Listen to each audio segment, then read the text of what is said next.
for me, Emma is. I have a problem with this personality because she's so determined by Flaubert. She's like a social construct, and as you describe her story, she from the beginning, she's like this is the how to call it.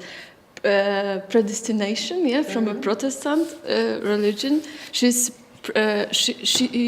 like devoted to one end, and so this is for me something strange, because I wonder what was the aim of Flaubert to show, to tell the story in 400 pages, just to show the social construct without any like possible going out from this this line, this structure, and. I know his biography just in general, but but he was a guy from rather from a high class, and he has a lot of contacts with female and males from different classes, but also they were sexual contacts. He was. Well, he wasn't a great Don Juan. He wasn't that sexual.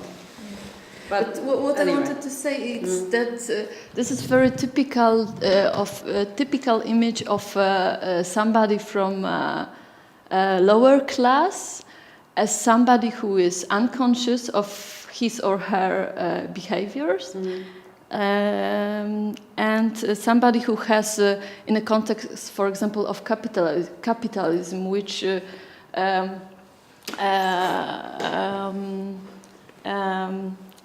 the system where everything is possible, but you have to behave in a special way. You have to be self-disciplined. This is I think, one of the most important rules, to have the self-discipline. And again, Emma is the person who cannot, and bulimia is a great example, that she cannot just stick into these limits drawn by, let's say, capitalism. Yeah, well, you could say that a lot of what you say makes total sense. I'm not so sure that Flaubert's biography is helpful here. He was, his father was a doctor, so he knows the medical world. He was pushed to become a lawyer or a legal scholar, and then he got these hysterical fits that got him out of that. He became ill, he became epileptic. You know, you can say whatever you want about that. Maybe it was real, maybe not, what do we know? But he got out of it, and he had the money to just be a writer. He locked himself up. He knew a lot of women, but I don't know that he had so much sex. I didn't check, I wasn't there. But it's also not necessarily relevant. I think the anecdote of this woman and what happened, he got from a local doctor who was the surviving husband and who told him for money, because he was ruined because of his wife. So Flaubert paid him money to tell him the story. And that was where the story came from. But Flaubert's interest was not either in women particularly or in, he wasn't a socialist, he wasn't a feminist. And yet, when you read the novel now, you think, how could he be such a fierce feminist, to be so critical of how this woman was pushed? It's very easy to judge Emma, and I've read books where Emma is considered a total, nothing, impassive, and completely judged negatively by the writer of the studies. And I think that is really wrong, because people who have that judgment do not understand exactly that indistinction and that free and direct discourse that makes it impossible to say this is her or him talking. I think the whole point of the book, for Flaubert, it was probably a challenge to write a beautiful literary text. He was very aesthetic, it had to be beautiful, and he worked for a whole day on one sentence. And that sentence about the conversation being flat like a sidewalk, you can imagine that he was like, Eureka, I know how to say it. He was very happy, as he was happy to find the name. But the point of the book is not a kind of judgment. Yeah. He hated his own time. He hated his society. He hated what came before. He hated romanticism. He had no vision of how it should be better. He was very negative. That is what made it possible for him, because he was writing a story and he had to have some sort of, you have to have some emotional connection to come up, otherwise there's no story. And that made it possible. I think his negativity made it possible to be so critical of what happens, so that you are actually pushed to some sort of empathy with this woman. And don't say that she had no talent. She had lots of talent.